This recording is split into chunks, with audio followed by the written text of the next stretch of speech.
Hello, my dog lovers. I am here again with a very special guest, Rita Hogan. And Rita is one of the people that I have actually really close connection to, even though we don't know each other very well. We've seen each other once. My grandfather was a herbalist, and Rita is a herbalist for dogs. So not only you love herbs and plants, Rita, but you also love dogs, and that's what connects us. And I'm so glad to see you here today. And the first question, instead of me going through lengthy introduction the way it's normally done in podcasts, I thought that I would ask you. So, who is Rita Hogan? And who's Rita Hogan when no one is watching you? Well, Rita Hogan in the dog world is a clinical canine herbalist, and my life's work is about integrating holistic veterinary care and teaching veterinarians, vet techs, natural practitioners, and dog parents to understand plant language. That's who I am. That's my legacy. That's what I am working on, and to help use plants to heal, to help people heal cancer and nervous system disorders and anything that you can think of to help our veterinarians understand how to use them and how to integrate and have integrative care. That I think is the best of both worlds. So that's who I am. I've been doing it about 20 some years, over 20 years, and I probably will be doing it until my last breath. Never can tell, but I think so. And I think that who Rita Hogan is when no one's around is definitely an advocate for the all-natural world, the forests and animals and trees and the nervous system of our planet. I'm all about the nervous system, and I think it's the most important system, and the nervous system of our planet is in need. So I'm definitely that person. I would say I'm a 90-10, 90% walk everything I say and 10% human struggle, right? That's about it. And It's very nice to see and hear that someone is honest, because that's everyone has a persona, and I think that I really appreciate you for actually being you throughout. And I know that this question was kind of different, but I always am interested in how people see themselves beside being in that kind of realm of their work and their practice and so on. And as I can see, it actually connects anyway, because, you have appreciation for nature, you have appreciation for natural healing and herbs and the power of nature. So what were the earliest seeds of your connection with animals and plants? Thinking of plants and animals, very different realm in a way, but they're connected. So what were the earliest seeds of the connection? my earliest experiences with my father when I was a little girl on our farm, he would use plants with our animals, chickens, pigs, cows, bulls, horses. We had lots of horses. We had ponies, like 23 ponies. And 23 ponies. 23 ponies, like that I can remember. I think it's 23. Don't quote me, but between 20 and 23. I know there was at least 20.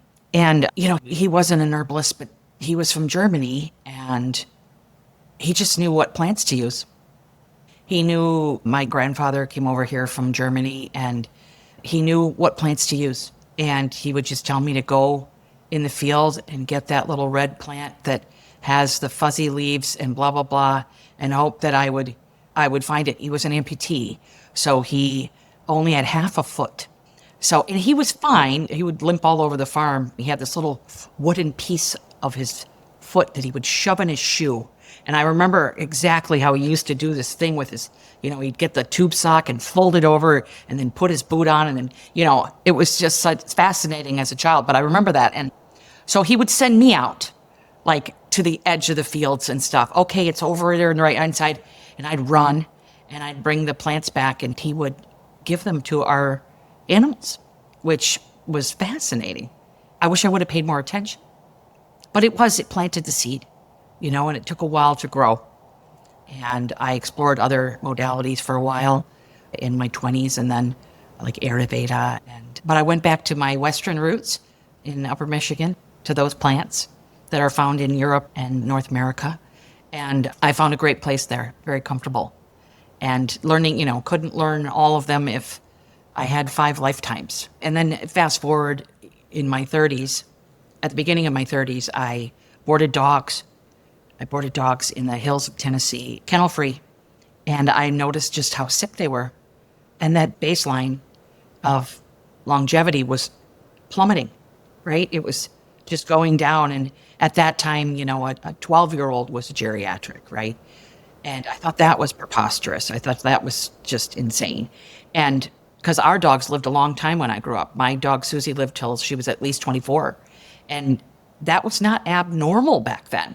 It wasn't even a conversation. And now, dogs are 8 and 9, 7, 8, 9, being referred to as geriatric and kind of normalizing that baseline of longevity and thriving, right? Not just living, but thriving. And I just noticed that they were sick. And so I started turning my human herbal practice, I turned it to canines. And one time someone asked me what I did. Like, what are you? What is all this? And I really didn't know what to say, Peter. And I was like, how do I explain this? And I said, well, I'm a canine herbalist. And, I knew Julia de Barraclay-Levy was an animal herbalist and a human herbalist. And I knew a couple other people through books that were just working with herbs and plants like Barbara Foguer and people like that. But I only knew their books because the internet wasn't a thing then. And I just said, I'm a canine herbalist. And I kind of have stepped into that throughout the last 2 decades. And here I am teaching other people how to do canine herbalism. So was there a moment where you kind of thought, okay, I really want to work with dogs? Like, why dogs? Why dogs and why herbs in a way as opposed to other modalities? There are so many different modalities. So was it just the childhood or is there anything else? Is there personal experience that you've had with herbs or something that just kind of flipped the switch on and you kind of knew what your path is? Yeah. When I realized that, people would hand me a bag of kibble and a bag of pharmaceuticals, right? I knew there was something wrong. And then I saw how people were suffering with their dogs, alongside their dogs.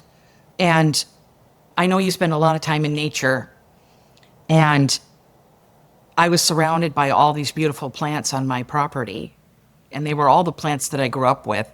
And when I first moved there, which was about 2 years before I started practicing, I decided that, I wanted to do something with herbs. I wanted to be an herbalist. I studied Ayurveda and I wanted to do that for a while, but it just didn't resonate with me because of the language. And I tried to learn Hindi and tried to start writing Sanskrit, and yet didn't work for me.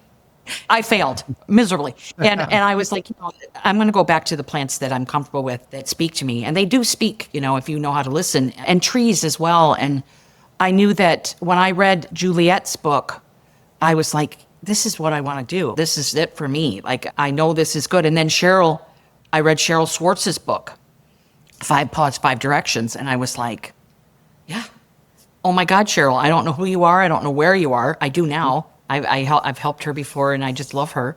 But at that time, I knew nothing of her. I was in Tennessee. I didn't know where she was out of. I think California. I think she's still there. And I was like, this is what I want to do, but I don't want to be a vet. I tried that. I worked alongside of a vet for a while. It was not for me. I passed out multiple times. I just don't have that in me. Yeah, I just decided I'm going to help dogs with plants. I'm going to help their bodies and their nervous system and their organs with plants and help people understand plant language and how to use plants to the best of their ability. So here I am.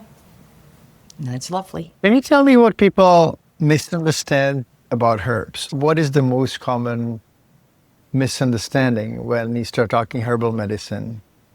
I think the biggest understanding is that people think very pharmaceutically about plants, like the 10 best herbs for your dog, arthritis. Turmeric is going to be at the top.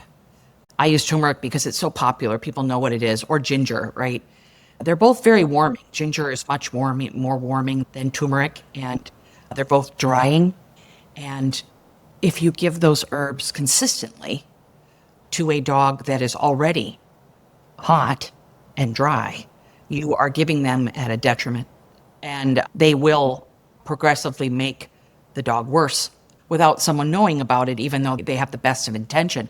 And plants are individuals. My biggest thing is dogs are individuals. Here, hold on, Peter. Dogs are individuals, right? But plants are individuals, and we need to get to know those plants in a kind of a, like, look at their resume and see if they actually can be of service to our dogs based on our dog's individual characteristics. So helping people understand dogs as individuals and plants and how they come together, and that plants work on a system of opposites. And a lot of people don't realize that. You know, if you are too warm, you want to cool. And if you're too cool, you want to warm. And then there's more advanced issues. It's not this for that, but it is that we have to very carefully assess the patient. So walk me through how you actually work with the dog from start to finish. Like, what do you do? Let's say that someone will book a consultation or will want your advice. What can people expect? Well, the first thing I do is of course, I have a questionnaire, and I look at their medical records, who their vet is, what type of medicines they've received in the past, especially looking at antibiotics, immune system suppressants, Apoquel, things that confuse the system, right? That override the system. Because, pharmaceuticals they push, they're a hammer. And so I need to know, like, what state of affairs we're dealing with.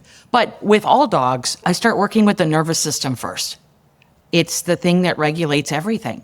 One of the things about you, Peter, that I absolutely love is that you take these beautiful photos of you and your dog in nature, in the calming down and regenerating your nervous system through nature. And we need to do more of that, because dogs are meant to enjoy the outside. They're meant to be outside. They want to be outside. They want to be close to nature. And our nervous systems are really feeling the toll that our current state of affairs right now in the world is taking on them. And people don't think about their dog's nervous system.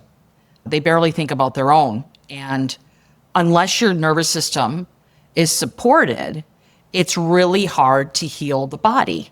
It's hard to digest. It's hard to get good lymphatic function, high levels of minerals and vitamins and liver health. You can't get sick with a healthy liver, and our livers need help. But I don't look at that until I give herbs or homeopathy or lifestyle changes to help settle the nervous system. Like, I just did a conference here in Virginia, and I was giving an example of my protocol, and down at the bottom is for the human to do 3 sets of 5 minutes of deep breathing per day to help get their nervous system into parasympathetic state and not in fight or flight. Because, when we're looking at phones and being online and things like that, we're in a slight hum of fight or flight. It's just the way that it's organized. And nervous system is number one.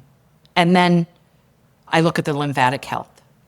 So you said that you first kind of look at their stress level and their medical history and all that, and then you start kind of assessing what they need or what plans you would be able to give them, correct?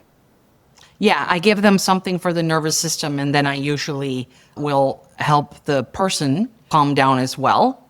Most of our dog's stress is human stress.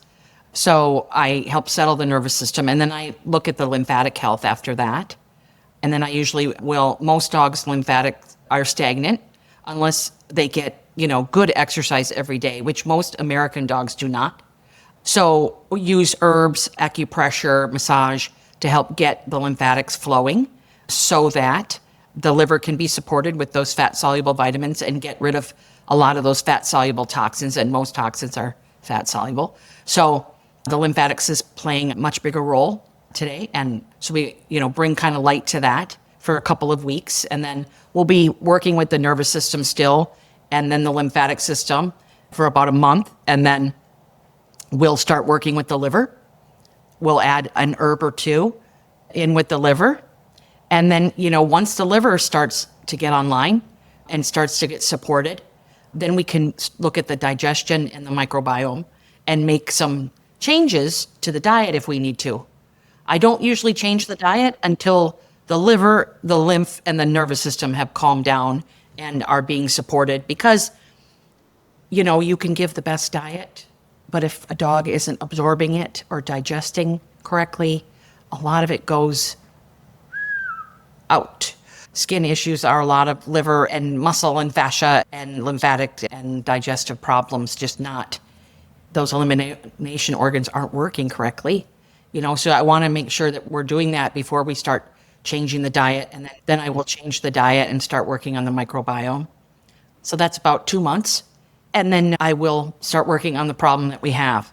And usually that problem that I'm working with is a lot less once we get to dealing with those systems. And most of the herbs that I use for dealing with the nervous system, the lymphatics, and the liver and the gut have a good impact on the kidney. So I don't really draw attention to that unless we're dealing with something specifically kidney, which I would deal with in step 5. So it's kind of like a little 5-stepper. And the thing is that I realized I didn't always work this way. And I realized, one, when I got energetics and I realized about plant language, which was a long time ago, but I still was doing protocols way back when I boarded dogs. I realized that component and it blew my mind and made my protocols so much more successful. And then when I realized the nervous system and the lymph component, that just brought it up exponentially. Less time on the plants themselves and just better outcomes, much better outcomes. Stress is so detrimental, the emotional Stress component. and inflammation, absolutely. Stress and inflammation. Absolutely. It just the two affects, killers. Stress affects so much. And our dogs are stressed. So if we're stressed, our dogs are stressed, And that's another thing. That's what I absolutely adore about you, Peter, is that you are really a shining example where you're putting your energy and your relationship with your dog's relationship with you, and your past dog relationship with you, the connection that you have, is just a beautiful example of the calmness that can be achieved through mutual communication and a more stabilized nervous system. I do my best. I'm not always successful, but I was just saying the other day how much I recognize whether I'm under stress or not just by looking at my dog. And as he grows older, he's now 6. He turned 6 in May. He seems to be more and more in tune with me. So I actually have him as some people go on the phone and they they have a watch and they see how they're stressed. Like, I look at my dog and see whether I'm stressed or not. Yesterday, we had a situation where we prepare a whole bunch of communication and emails and so on for launch of our Omega supplement in Canada. And we discovered that because of the border and everything is delayed. So we had to scramble actually to get different content to our dog lovers. So it was stressful. And I looked at my dog at PAX and he was barking a little more. He was just kind of unsettled and he didn't sleep in his regular place and so on. So while I do my best, I know that I have kind of, built my life around our dog basically and make sure that I appreciate him for the work that he does, not only for us, but everyone else and the messages that he brings us. I don't always succeed. I think it's okay. I think that one of the causes of stress, Rita, I'm not sure whether you feel like that, is that we beat ourselves up for not being perfect. And I have not been doing that for a long time. I used to do it much more. Whether it's the strict European parenting or never being good enough for the school or whatever. I'm not like that, but it's super important for us to be with our animals. Like, I think it's really cool. That brings me to another thought. Like, do you have any animal friends in your life? Oh, yes, I do. And I truly don't believe in obsessing. Like, we don't want to obsess. And so I'm glad you said that. Give yourself a break. Give yourself some grace. We're going to lose it every now and then and get super stressed. And just being able to recognize that it's happening, I think, is half the battle. I just lost my basset hound. Oh. Yeah, she just passed away Sorry. at 15. She hasn't been my basset hound for very long. She's my partner's dog. Yeah. She was a tenacious little soul. And then 2 bulldogs, 2 cats, 4 chickens, 1 horse, 1 horse, and 2 pugs. 2 pugs, you said? So you have you framed all the animals in the 2 dogs, two bulldogs and 2 pugs? Yes. I Yeah. love that. 2 Because bulldogs, 2 pugs. it is so cool because you have that whole menagerie and you just frame them with the two dogs and 2 dogs. So do the 4 dogs actually guard the rest of them, or they're kind of in charge of The them? 2 Or is it, bulldogs and the 2 pugs do not get along. oh my goodness. Yes, the We have a little bulldogs. difference in opinions. Yes. The bulldogs are my partner's dogs and package deal, and they don't get along. They're not very nice to the pugs. And so the pugs, they visit me 4 days a week. They are with my niece, Bree, who works for me, and she brings them to work 4 days a week. And then they stay on the weekends a lot of times, but we keep them separate from the bulldogs. The bulldogs are the bulldogs, you know. Gertie and Weezy are the bulldogs, and Figgy Nubbins and Ronan are the pugs. I am a pug person. I'm a pug Love it. person. If you take an X-ray, you're going to see a pug right here. And I love pugs. But the dogs are the dogs and are the dogs, and they're good and very unique, all 4 of them. And then I have 2 wonderful, wonderful cats, Peter. I have turned into an absolutely crazy cat lady. These cats have changed my life. I absolutely love them. Oscar and Carl. I got them 2 years ago, and they go outside on their leashes, and we play in the yard together, and the chickens kind of torture them a little bit. And the chickens, Bonnie and Clyde, Polly and Netta, they are lovely. They are wonderful, absolutely wonderful. I absolutely love them. Netta will watch TV. She's just sit with you and watch TV, and she likes to be rocked to sleep. And all the dogs and cats and chickens are getting along, which is amazing. Like my bulldogs will get along fine with the chickens, just not the pugs. And so they're girls. And then my horse lives about 3 minutes away. I see. When I graduated, I worked with horses initially. Like horses were my everything in the teenage years, and then kind of gradually transitioned to dogs. I think in Canada, I had 2 cats as well. I am a dog person in heart. I must say that, you know, dogs are just like epitome of everything that I'd like to be in so many ways. Like they're direct communication in so many ways. They're, you know whether a dog likes another dog or not, and and they have the dynamic, but they just such good communicators. And also the fact that they care and empathize with us humans is just like beyond me. Like we had an interesting situation just a couple of days ago where we went to a lake and I jumped in the lake, and Pax has a habit of trying to rescue me and herd me to the shore when the water is deep, not when it's shallow, only when it's deep. So he started herding me back and barking, and I didn't like him to make noise, but at the same time, it was just so sweet to see that he worries about me, at least someone, I said. But of course, there are also some anti-dog people on the shore. They start bitching and complaining, and I apologize, and then I was lectured and all that stuff. So it's never boring with dogs, for sure. But let's go back to herbs. And you were saying the liver, the nervous system, the lymphatic system. I really love the part that you are addressing the lymphatic system, because obviously that's the cleaning, that's the sewage system of the body in a way, like that's the cleansing system. And so many people, so many of us kind of forget about it. So is there a plant that has surprised you in the way how it cares for the lymphatic system, or the Yes. liver, or the nervous system?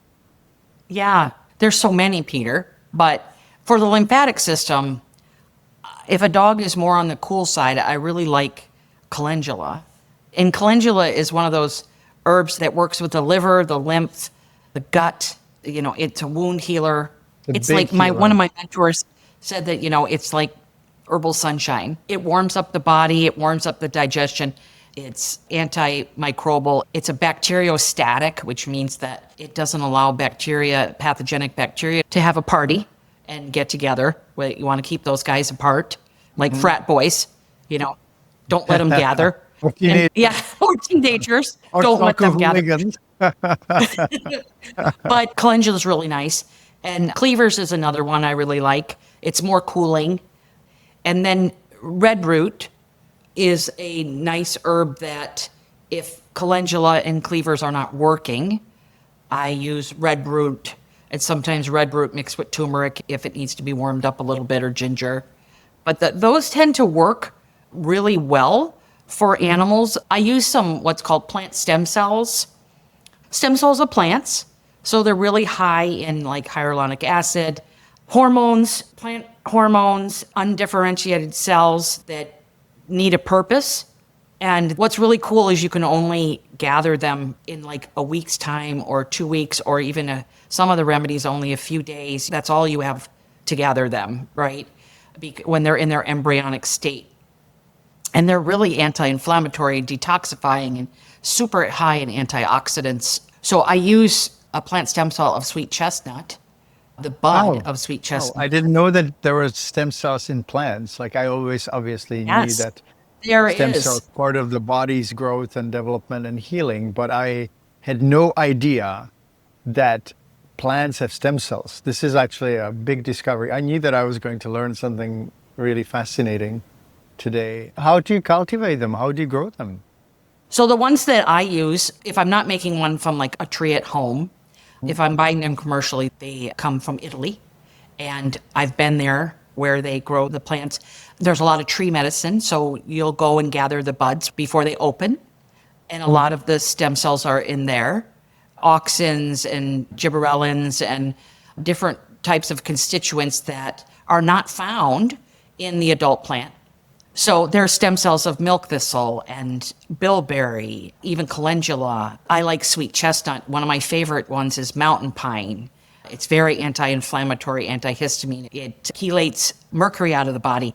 One of the things that the stem cells do that is so revolutionary and highly documented and researched, which I also love, is that they detoxify the body immensely. Like black poplar, the buds of black poplar are so detoxifying. Birch buds, very detoxifying. Even like germinating seeds have plant stem cells that you can extract. And like the seeds of corn, organic corn, have some really great anti-inflammatory properties and detoxifying properties. I use them to get mold, for mold remediation out of the body, for getting xenoestrogens and different types of plastic residues out of the body. When the tests show that they're high, the hair and mineral analysis, can show that dogs are high in like cobalt or cadmium. There are stem cells for each one of those. And then there's other stem cells that do really well at getting rid of like gram-positive E. coli or streptococcus that is built up in the bladder and in the linings of the renal system, where it's coming back as high and it's resistant to antibiotics. So I work with vets here in the States to make remedies that they culture it.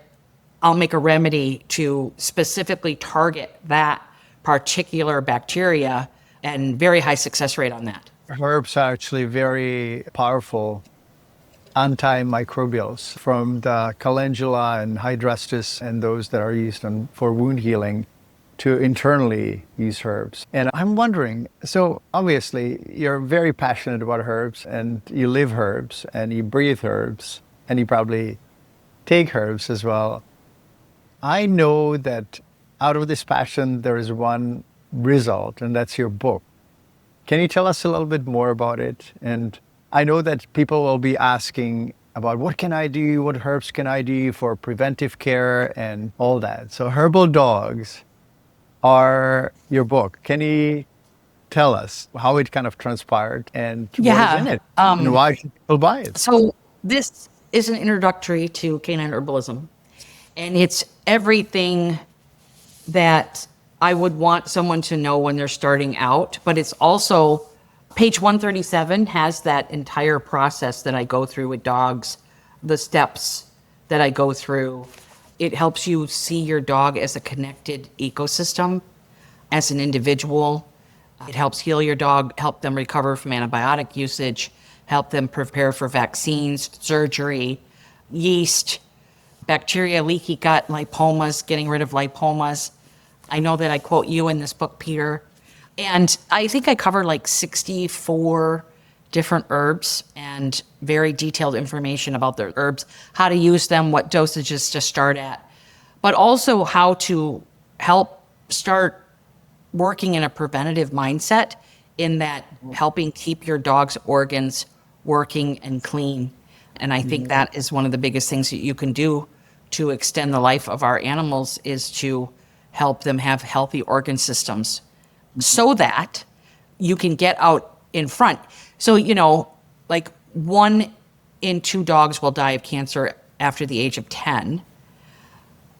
But my question is, at what age? So I'd much rather have my dog pass away from cancer at age 18, 19 than 11.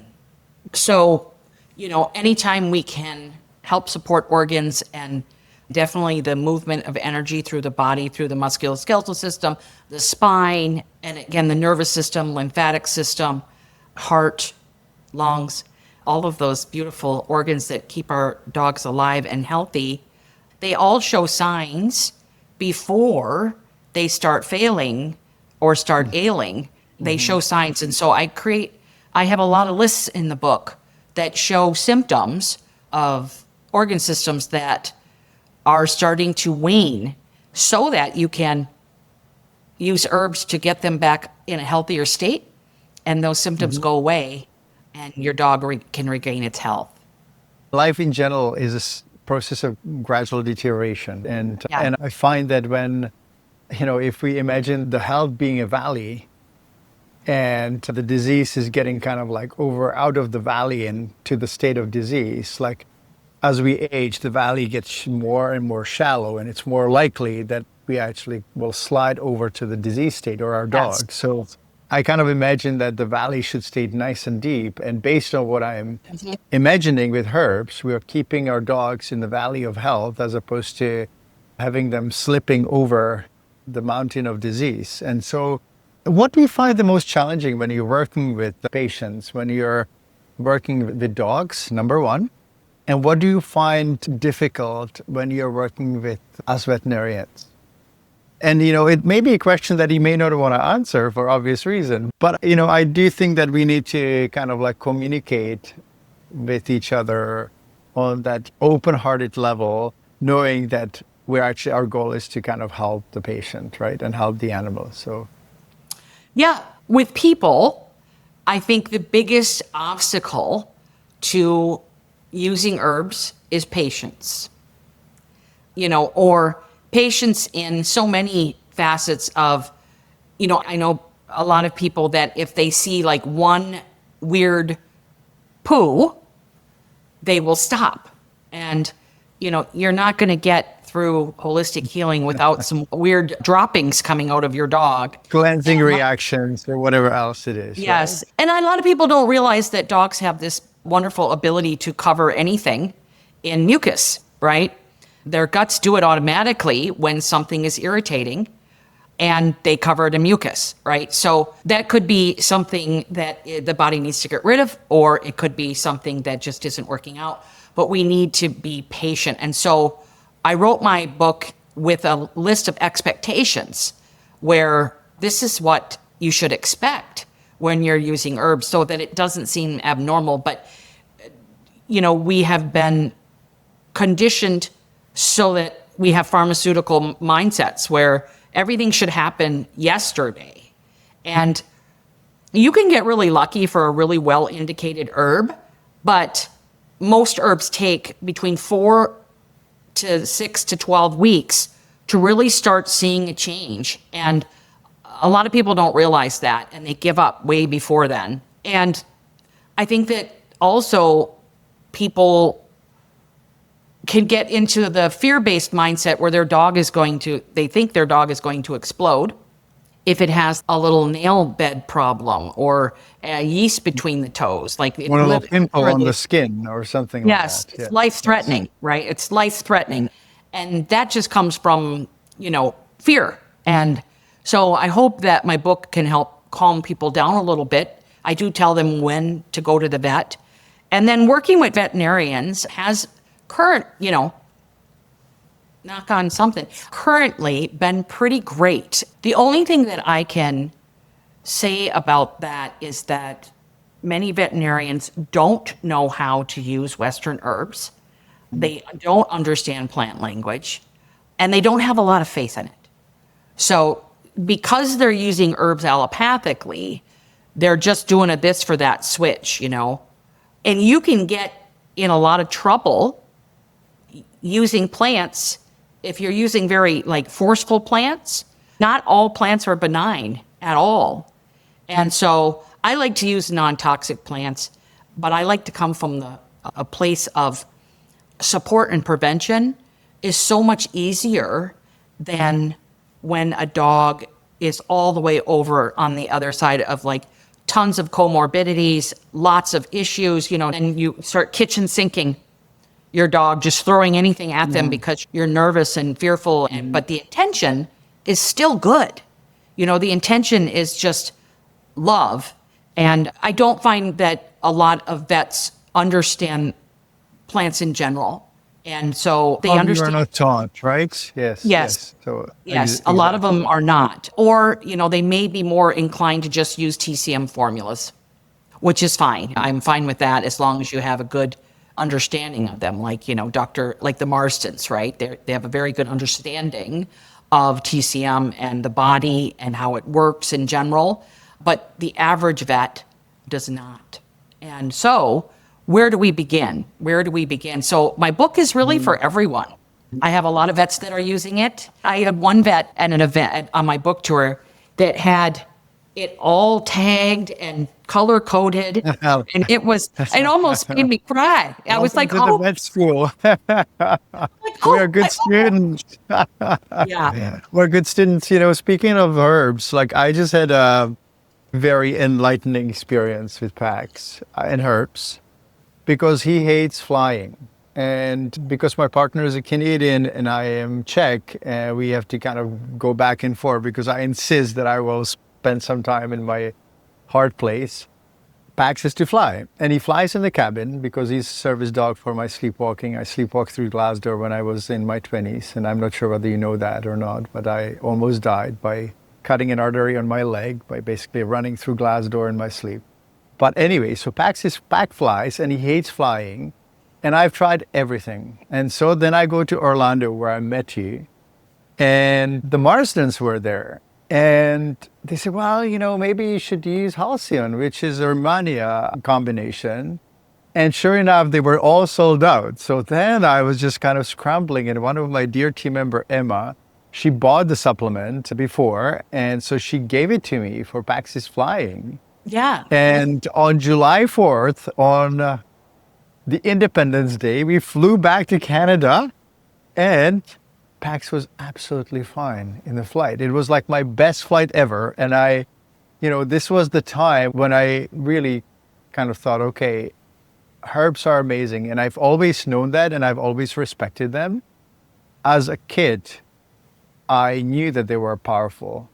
But seeing something like that, where nothing else worked, and I tried homeopathy, and I tried, different backflower remedies, and I tried other herbs that didn't really work because I didn't really have that deep understanding of what needs to be done in that situation, right? So I love that we can actually learn from each other, but I also wanted to thank you for really introducing us to the world of herbs in a deeper way, because there's so much to learn and we all do something. And when we combine it all together, hopefully we'll have dogs that live much longer and also healthier life for longer. Not just about how long we can maintain them limping and being decrepit, but making sure that they're healthy for a very long time and happy. So that's the goal. It shouldn't be only the lifespan, right? It should be also the health span. Yeah, it should be. And I'm so glad that worked for you. The Marstons have those, I think they have 4 or 5 formulas, and they work very well. I don't like to use them together, but maybe 1 or 2, but they have a lot of herbs in them. But like I said, when you have people that understand plant language, and they definitely understand traditional Chinese medicine, it can just offer so much as far as support and kind of restructuring the body where it needs to be. Obviously, Halcyon works on the nervous system. And what a beautiful story. Thank you for sharing that. Yeah, well, it was just one of my most recent experiences. I could not mention it. We were having a herb dog here today.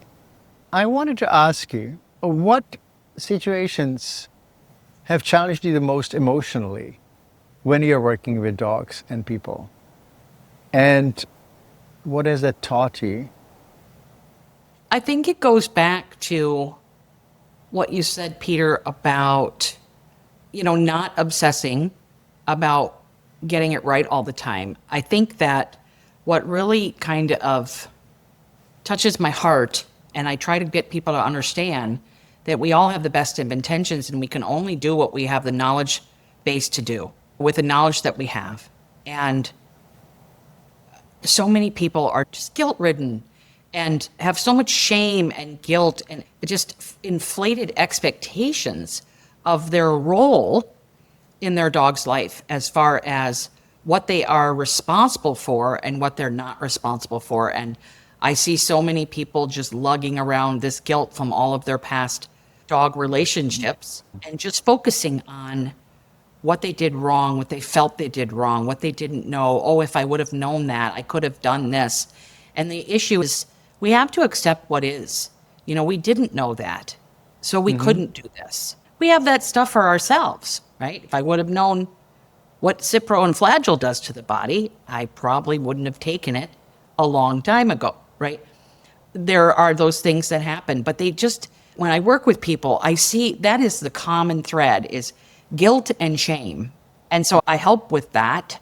I give flower essences to people when I see that is a huge factor for them. And it leads to a lot of sadness, the guilt and the shame, and not being present, not being able to be present to your dog.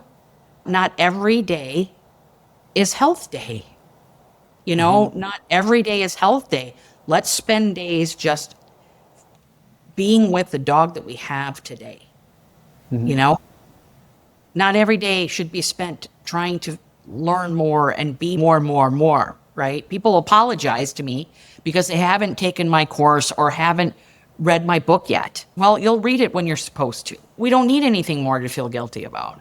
Yeah, I find it so interesting because people fluctuate from feeling extremely guilty about that they haven't done, what they haven't done and what they didn't know. And at the same time, there's the other group that is actually doing very little and doesn't learn at all. Like I find that those two extremes are almost more common than the middle of the run where people just go, okay, I'm going to continue learning and we'll just kind of do my best, but I will not always succeed. I find that the clients that I've seen, they were kind of almost the two groups, like the ones that were trying too hard and the ones who didn't try much at all.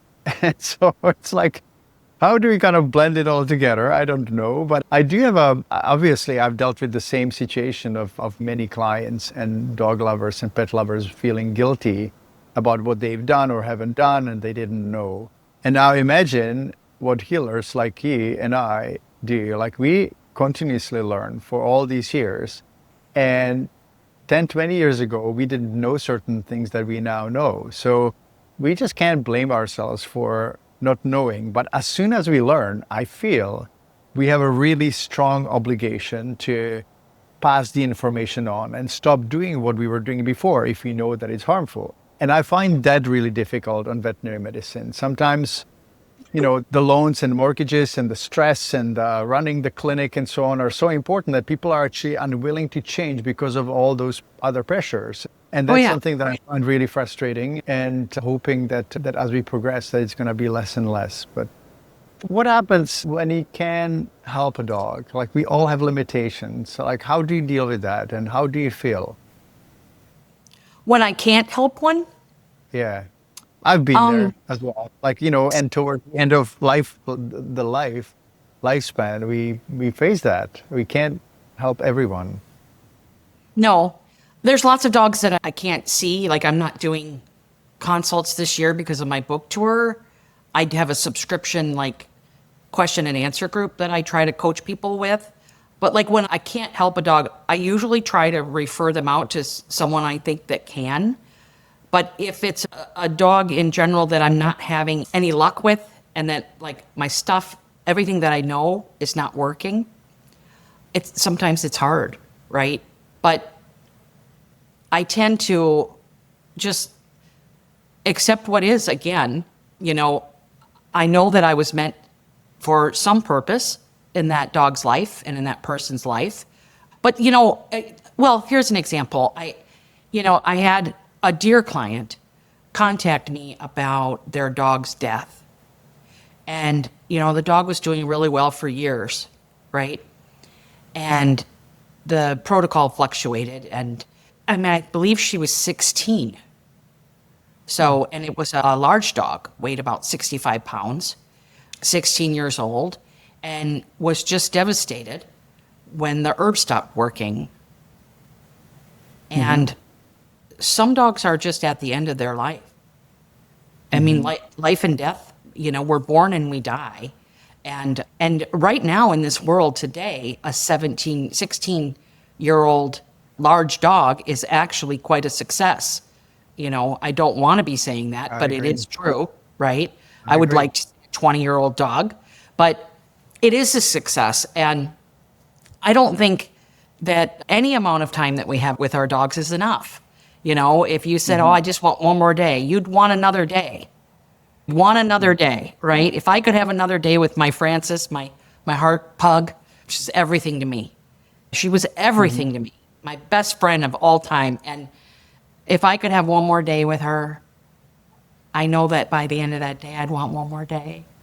It wouldn't be enough. It wouldn't be enough. And sometimes our dogs die. And even with the best of efforts, the best of care, the best of food, they pass away. And it's hard to look inside a dog without spending $30,000. It's hard to look inside a dog. And even if we can do an MRI, it's not going to see everything. There's things that are going on in the body that we can't see. And a lot of times when we get these dogs into our care, when I'm helping a dog, building an herbal protocol for certain organ support, I don't know what their window is.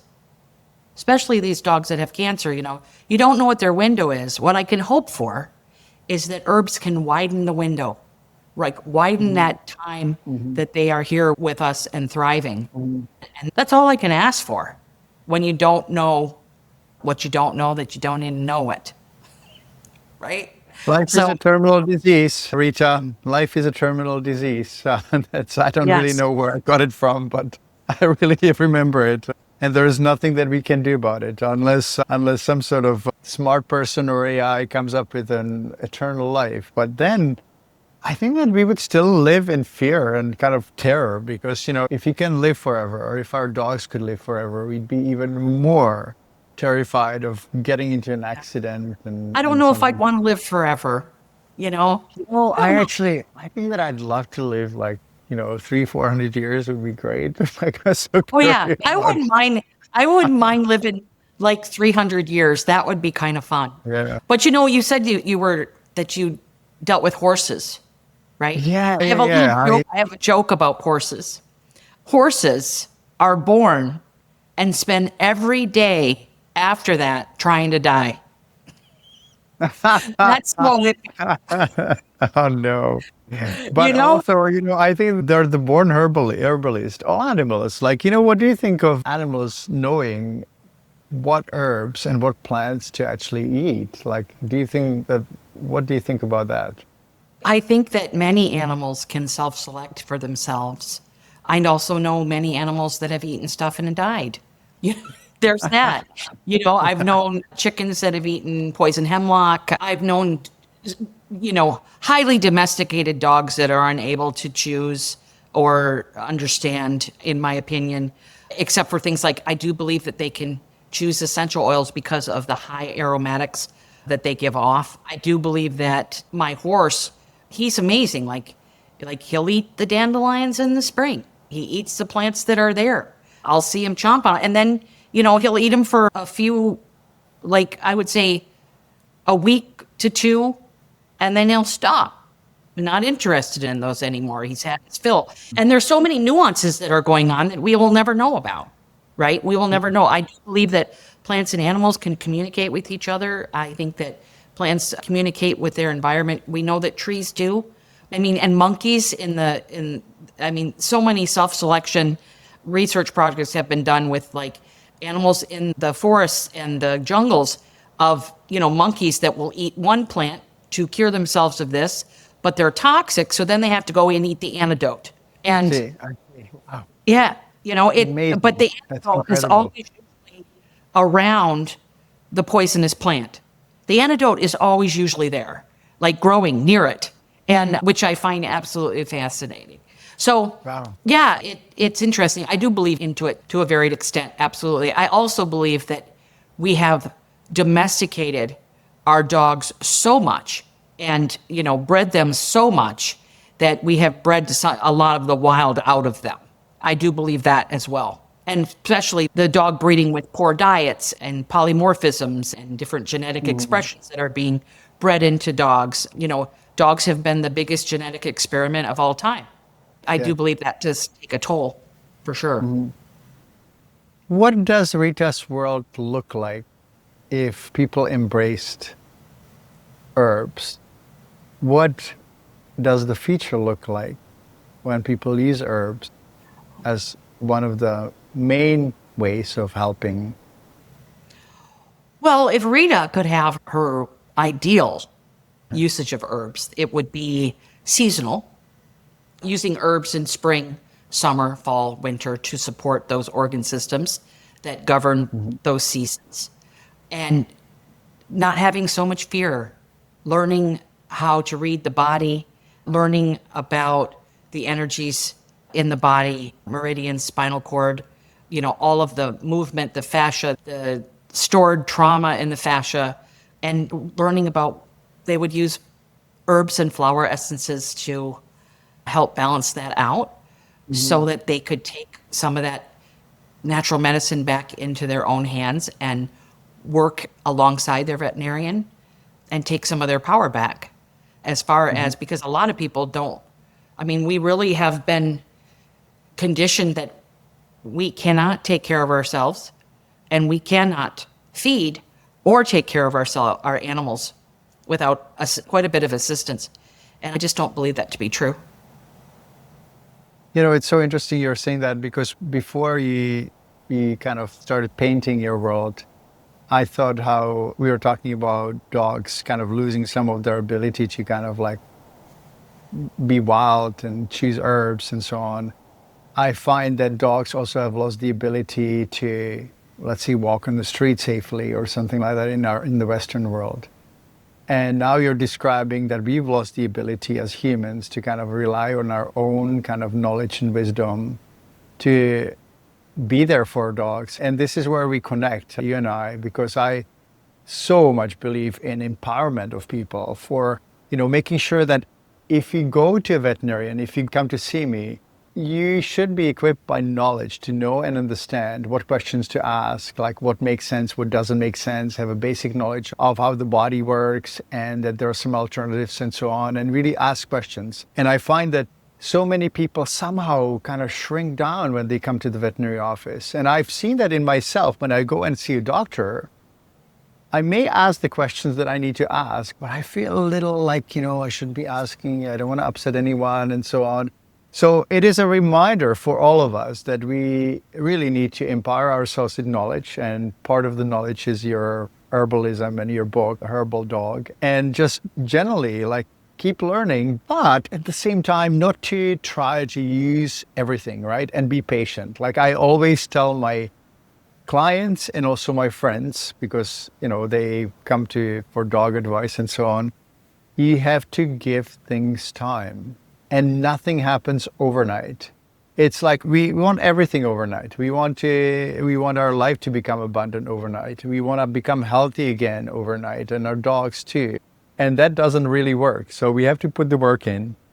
And I'm so glad that you put the work in writing a beautiful book on herbs. And I'm so grateful that we could spend time together here. Thank you so much for coming. And I hope that you'll give all your creatures a hug for me. I will, for sure. Yeah, safe travels. I know that you're traveling right now. And we will see each other in Mallorca in the Yes. fall. Yes, we will. For I'm everyone excited about that. who is in Europe or wants to travel to Europe, there is a conference in Mallorca. And Rita, you probably know more details than I do. So do you know the dates? Yes, I have my trusty calendar right here. It is on October, I believe, October 17th and 18th. And it's organized by the British Raw Feeding Raw Society. Feeding Veterinary Society. Veterinary Yeah. Society. That was close. And I know that you'll be there, Rita, speaking on herbs, and I'll be there speaking on hormone replacement therapy, slightly different topic than usually for me. And thank you so much, everyone, for watching and being part of our community. I think that we have the best community in the world. It's amazing to be part of this big group and growing group. And thank you. Thank you so much. Take care. Bye bye. Thank you. Bye.